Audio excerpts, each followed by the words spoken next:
What's good, ladies and gentlemen? So I just want to make a really quick video today because I was watching Mike Tyson's Hot Boxing podcast, which has really evolved into becoming one of my favorite podcasts because they talk about a lot of the same core principles that my SK Wealth Academy will address after I launch it, or actually has addressed, because most of the coursework is completed. In fact, I'm going to be posting the curriculum later today to my website at malamalama.com. That's MAAMALAMA, malamalama.com. So if you want to see the description of the 20 courses, you can go find a link and click on it, and you will find the link to a brochure that describes in great detail all 20 courses. But in any event, the reason I wanted to make this video is because when I was watching his podcast with hip hop artist Jim Jones, that the LL Cool J's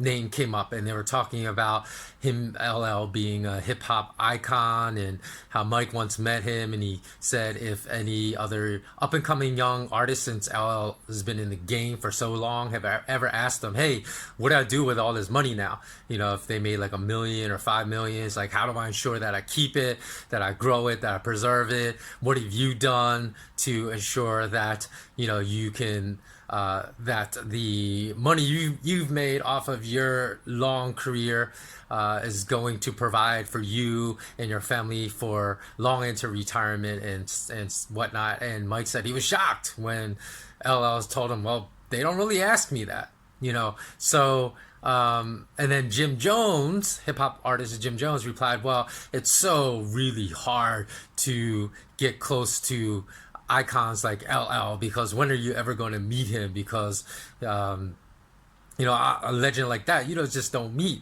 And that made me recall an instance in which I had a Los Angeles Clipper, you know, NBA player, as a client, and he invited me over to a 4th of July barbecue. And when I walked into this player's home, LL was sitting right on the couch, just kicking it by himself on the couch. And I didn't take the opportunity, you know, other than just to give him a nod and say, you know, what's up, that to really speak to him. And not, you know, I'm not saying that you should be Machiavellian and look, hey, how can this person help me out? Because that's not really the proper way to approach things. You should always try to give before you seek to receive anything, because I think that's a far better approach, is, you know, to look to give. And no matter who you meet, you know, it could be an icon like L. I think that if you're at that point where you really know who you are and you know your purpose in life, that there's always something you can give.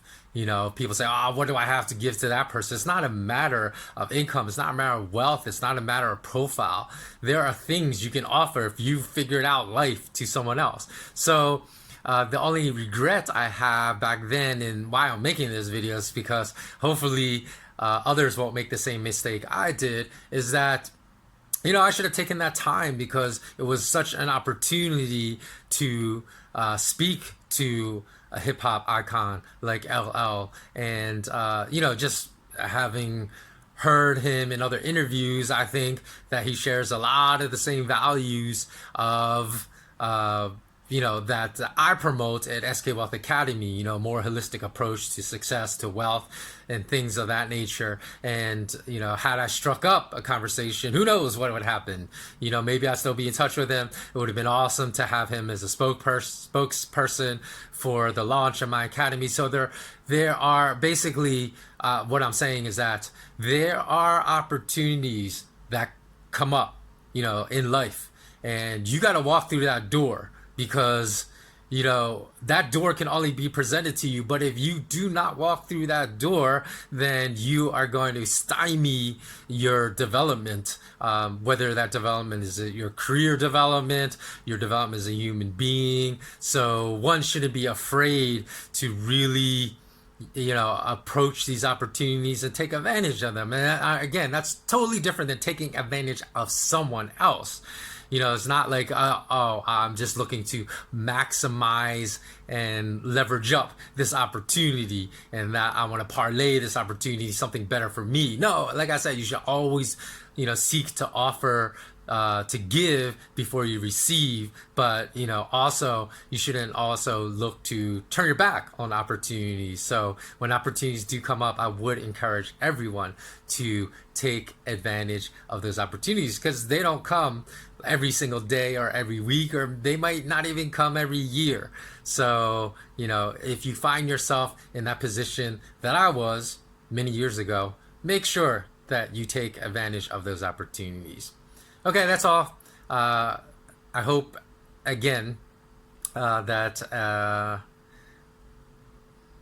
Sorry, I just lost my train of thought for a second. So I hope everyone has a beautiful day. Please do go to my website, malamalama.com/WordPress. Well, you'll find a link where you can subscribe to our free weekly newsletter, in which I talk a lot about building wealth, preserving wealth, and again, wealth not just being a wealth of financial wealth, but a wealth of mental and health, and a wealth of physical health as well. So until next time, always remember, remain intensely curious.